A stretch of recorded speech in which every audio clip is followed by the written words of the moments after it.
Let's talk about why we're really here, man. As we start to wind down 2002, there's a pretty controversial promo that happens. It's the December 4th show. It's going to cause a major stir. It's a supposed unscripted Vince Russo, Roddy Piper confrontation.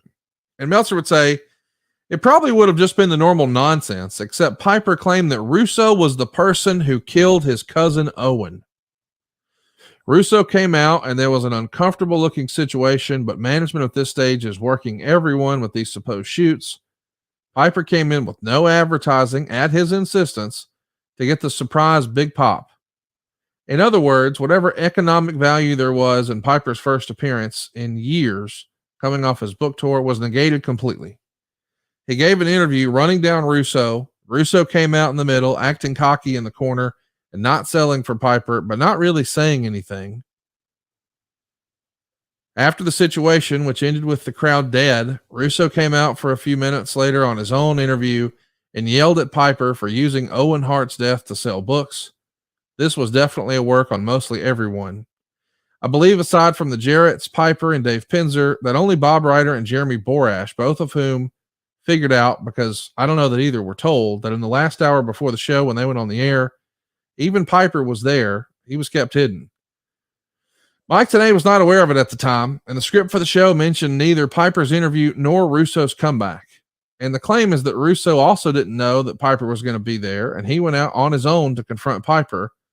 Piper claimed he had no idea Russo was coming out. However, this was at least planned to be the start of a series of appearances by Piper, where he would feud with Russo, so you do the math. Piper himself, after the fact, claimed he was mad at Russo for being unprofessional and interrupting his interview, but he held the Jarretts blameless, and this was a one-shot, and he's not coming back.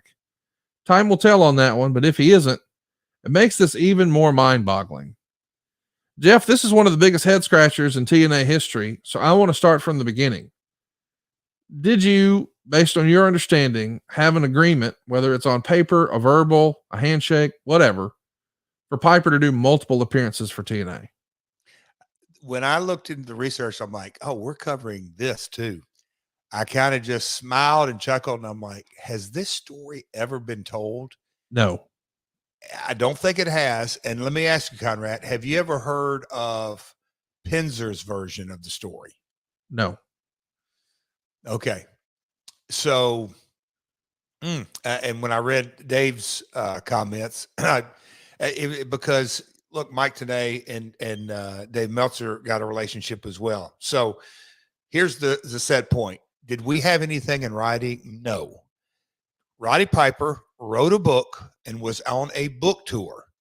Dave Pinzer was running point on the book tour, basically his tour manager, if you will, or point person. They had a stop in Nashville. They were staying out on the hill by the airport at the Marriott. That's where the bus was parked. So we had been in communication. I'm not going to say there was a long line of weeks, if not months. So maybe a month or 3 weeks. Hey, we're going to be in Nashville. If it's on a Wednesday, Piper wanted to go sell books. That was, I don't say one and only priority, because later did I find out, boy, he did have an agenda. But that's how the whole conversation came up. Of course, when they reach out, hey, Roddy was going to be in Nashville. What about him coming on the show free of charge? Free of charge. Yeah, we're selling books. Okay.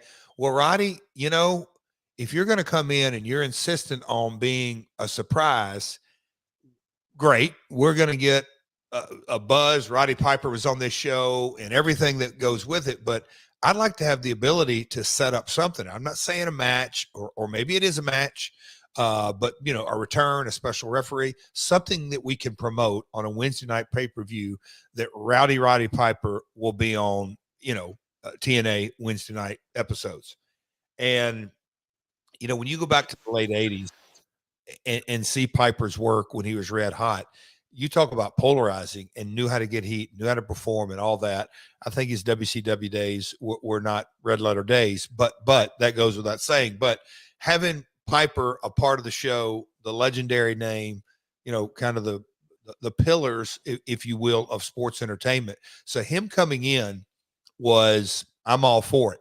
And so I drove out, I think on Tuesday, the day before the show, and we kind of talked through it. But Roddy was kind of insistent on, I want it to be a surprise. I'm just going to kind of go to the ring. And we talked about different things that were on the show. And he wanted to give his, basically kind of his, I can remember us using these words. Roddy, you're going to give us your state of the union of the wrestling industry. No word of Owen Hart. No word of Vince Russo in detail that, you know, Vince is a heel and SEX, and you kind of give your opinion on that, but none of this Owen talk or any of that.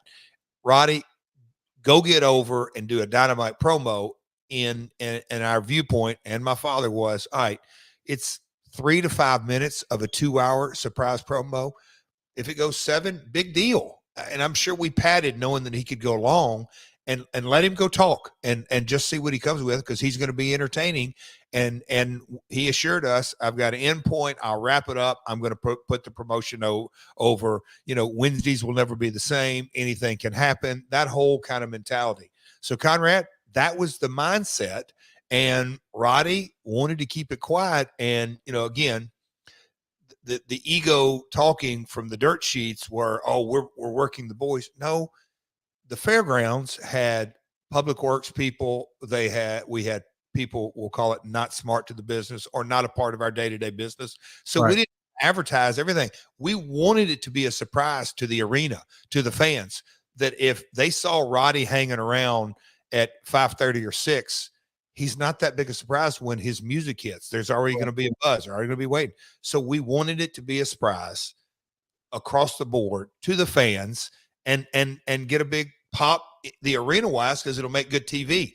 That was the whole mindset of Roddy appearing. So when he goes to the ring, and let me back up, you got to know the sports arena. When you look at, and I hope this is this on Impact Plus? Yeah, absolutely it is. Yeah.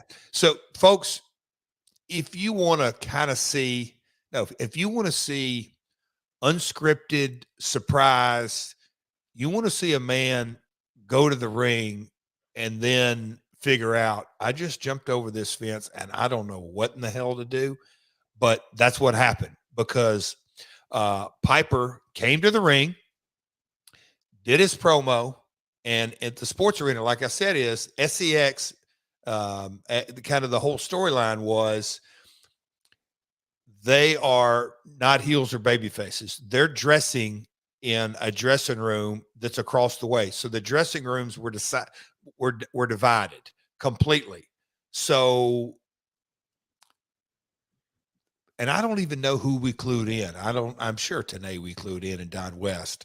I don't know who else we clued in. I don't know if I told Vince he was coming or not.